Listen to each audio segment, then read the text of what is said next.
নমস্কার বন্ধুরা, ঝর্ণা কিচেন সবাইকে স্বাগত। আশা করি সবাই ভালো আছে। কচু শাক রান্না করব।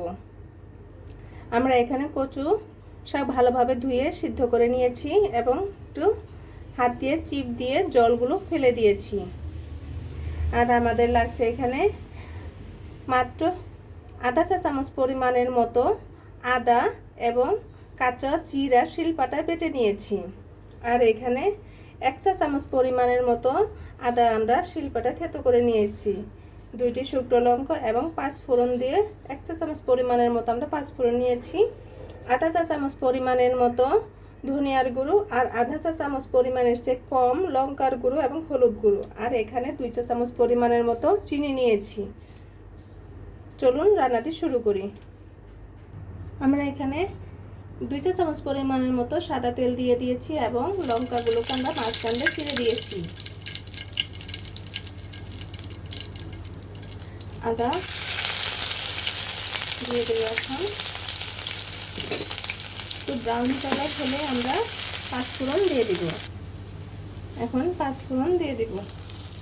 আমরা এখানে কোনো পেঁয়াজ রসুন ইউজ করব না, সম্পূর্ণ নিরামিষভাবে আমরা কচু শাক রান্না করব। যদি এইভাবে কচু শাক রান্না করেন, শুধু 1 থালা ভাত অনায়াসে খাওয়া হয়ে যাবে এই কচু শাক দিয়ে। আঙ্গুল চেটে পুটে খেয়ে নেবেন, এতটাই টেস্ট হয়। দেখেন বন্ধুরা, আমাদের 5 ফোড়নগুলো ব্রাউন কালার চলে আসছে। এখন এখানে আমরা আধা চা চামচ পরিমাণের মতো জিরে এবং আদা দিয়ে দিয়েছি। এখন আমরা কচু শাকগুলো দিয়ে দিব।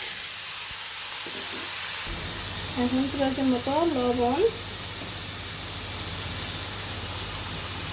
লঙ্কার গুঁড়ো, ধনিয়ার গুঁড়ো এবং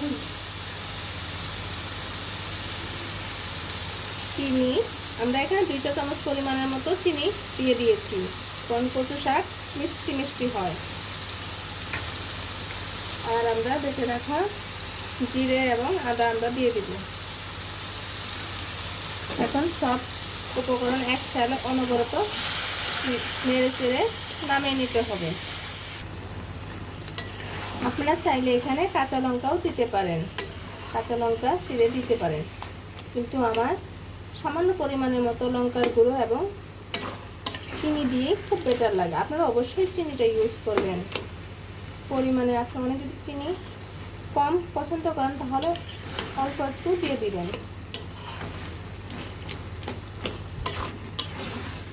আমরা লবণটা পরিমাণ মতো দিয়েছি, কারণ সিদ্ধ করার সময় লবণ একটু দিয়ে দিয়েছিলাম, সেজন্য লবণটা পরিমাণে কম দিয়েছি। আপনারা অবশ্যই লবণটা চেক করে দেখবেন।